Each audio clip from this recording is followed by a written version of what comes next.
Ladies and gentlemen, I've had this S9 Plus for almost about 1 whole month now, and in today's video we're going to talk about my experience, how it's been after having used the S7 Plus, the S7 FE, the S8 Plus all last year, and now we've moved on to the latest Samsung flagship tablet. Now in this video I'm going to focus on my experience, so my experiences using the device, using the accessories, and exactly how they've held up over the past month. I did have some trouble with this bookcase. If you watch my Instagram stories, you know how I got kicked out of Best Buy when I went to pick this up. A little bit of confusion. It was a gift item because I actually got this keyboard for free with my tablet, or at least I was supposed to, but they obviously didn't believe me. So anyways, enough of that. Let's start with the build quality. Let's go over the actual tablet and talk about how it's held up over the past month physically. And by the way, because we're talking experience, I'm not going to talk too much about specs. You probably already know about those, but if not, literally just go watch any other review. Now the build is all aluminum, just like the previous models, so that's a good thing because on the S8 Plus and the S7, even the S7 FE, all of them survived my harsh environmental usage, which was primarily a backpack, which was shaking around quite a bit. I'm in car, train, I'm in Philly, I'm in Toronto, so airplanes as well. But for the most part, they've stayed extremely flawless because for the most part, I keep it in this rubber case. By the way, I've got a link down below, but it's the keyboard cover. So this doesn't come with the trackpad. They do give you an option, but ladies and gentlemen, guess how much that option is? $228 as of right now. Now, over $200 for a case. All right, okay. I got a $300 Magic Floating keyboard for my iPad Pro. So I have done it in the past, but the reason I didn't buy that Samsung case is because I got that same case for the S7 and the S7 FE. It was the same basic case, but I got it twice because the hinge actually gave out after a few months. So instead, I went with this case. There is one complaint I have about this case, which is kind of odd. It's kind of small though. It's nothing big. When you have the case like this, you're gonna put it all the way down and you put the tablet down. So it's in the case, right? It's inside this case now. And I'm gonna pull it up. You see where the cameras are right here. If I pull this down, this is what you're supposed to do when you want to remove the S Pen. So I've removed that. I'll put it back. When I let it clip back, right? These cameras are misaligned. You have to look at it kind of close. But those cameras aren't actually aligned. And so I kind of have to end up pressing it really hard. The camera bumps just kind of misalign every time I open this up and I close it again. It just does that. It's a small thing. It doesn't matter whatsoever, especially because I also don't use these outer facing cameras like ever. I do use the inner facing camera. We'll talk about that in a bit. Also around the side, this is kind of new. We're getting a micro SD card slot and that's nice. It's definitely a welcome change, but don't think of it as a future-proofing mechanism. It's not like that at all. And we're actually going to talk a little bit more about future-proofing and longevity near the end of the video. Now, before we get into the battery, ladies and gentlemen, please smash that subscribe button. It really helps grow a small channel like this one and continue providing you guys with valuable videos like this, follow-ups, and all of these reviews that are really going to be focused on experience, not specs and all of that garbage. So if you like this video, please smash that like button. If you dislike the video, that's okay. Please smash that dislike button, but let me know in the comment section below how I can improve. It really helps me out. Okay, let's talk now about the battery. We're talking about 11,200 milliamp hours. I know I said I wouldn't talk about specs, I know, but all that means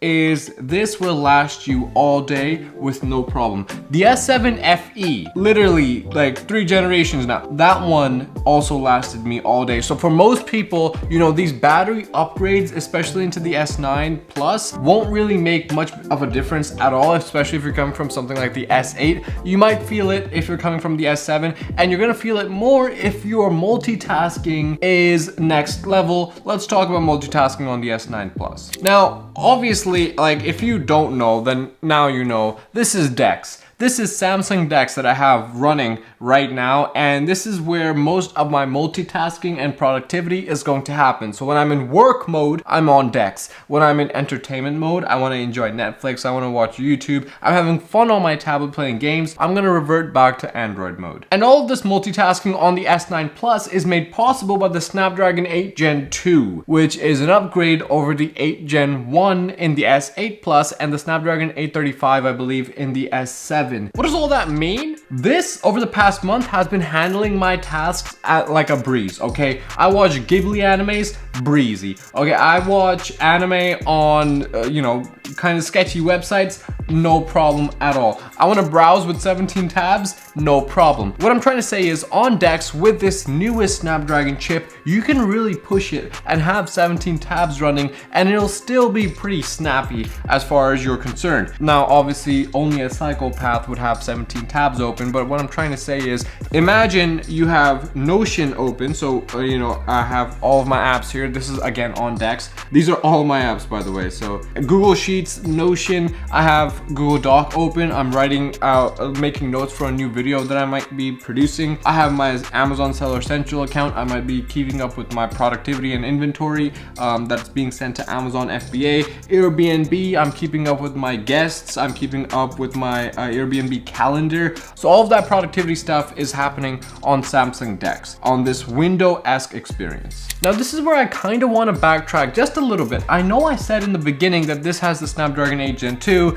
the S8 had the Gen 1, and the S7 had the 835. The 835 isn't that bad. The 835, if you're thinking about having DeX, because that had DeX too, the S7 FE has DeX, and if you were thinking about running 5 tabs at once, you can do that. On the S7 Plus, you can do that easily, okay? So I just wanna kind of bring everything in perspective because I know the S7 Plus is going to be on sale now, on a much bigger sale. The S8 Plus is now available and that has the 8 Gen 1. So if you don't have the budget, or if it doesn't make sense because you're not gonna push it all the way to buy the S9 Plus, over this past month, it's been a very real experience to just kind of be like, I just paid $1,000 plus with tax. And you don't want to ever feel like you just spend money and you're kind of regretting it now because you just see prices of the S8 Plus and those are way cheaper, like $500 less for what? You might be asking yourself. Well, that's the difference.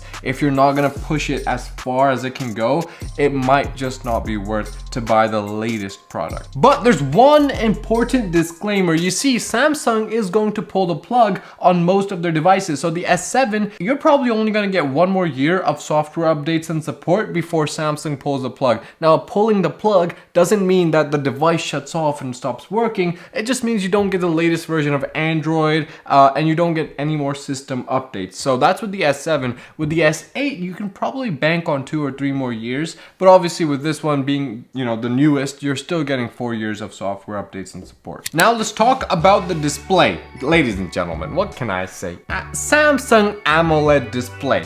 It doesn't get better.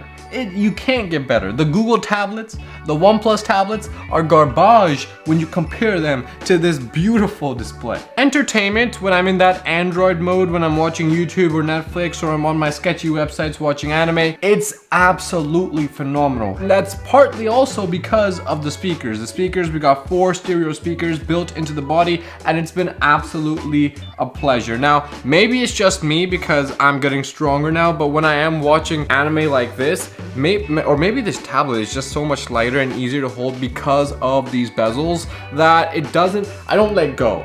It's happened before, especially with the Ultras, where something slips, and that's also because they have smaller bezels, but something slips and this thing hits me in my nose and I'm passed out. Like, that's it, KO. But for this tablet, it's been very comfortable to hold and watch in many different positions. So, lying down like this, or just like watching.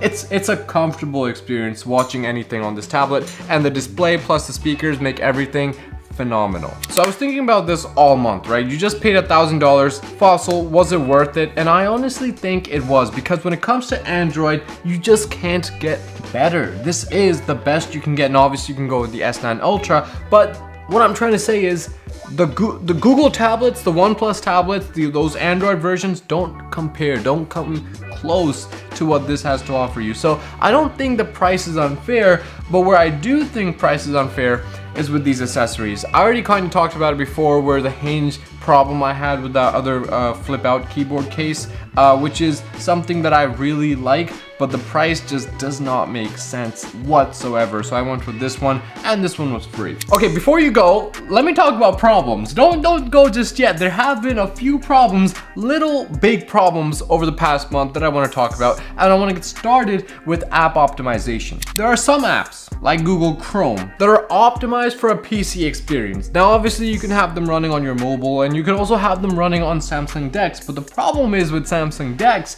that when you run Chrome on DeX and you open a new tab, for example, again, little big problem, every time you open Chrome and you open a new tab, you need to keep on clicking the search bar to actually get the cursor to go to the search bar. I know that's a small, misoptimization, but there are other optimization issues as well with other apps like Telegram and WhatsApp, because those apps, again, I use them for productivity, not so much socializing, but talking with cleaners after an Airbnb unit has been cleaned out, and I need to make insurance claims if I need to do that, or if there's been damage to the unit. That's part of my workflow, and I'm running WhatsApp or Telegram on my Samsung notebook, and that means I have DeX open. And so for those apps as well, there's many feature limitations that I can access on my mobile version of WhatsApp, but DeX won't allow me to use them. But ladies and gentlemen, that is seriously it. I'm actually gonna exit DeX for now because you guys haven't even seen like the regular tablet version of this, so here we go.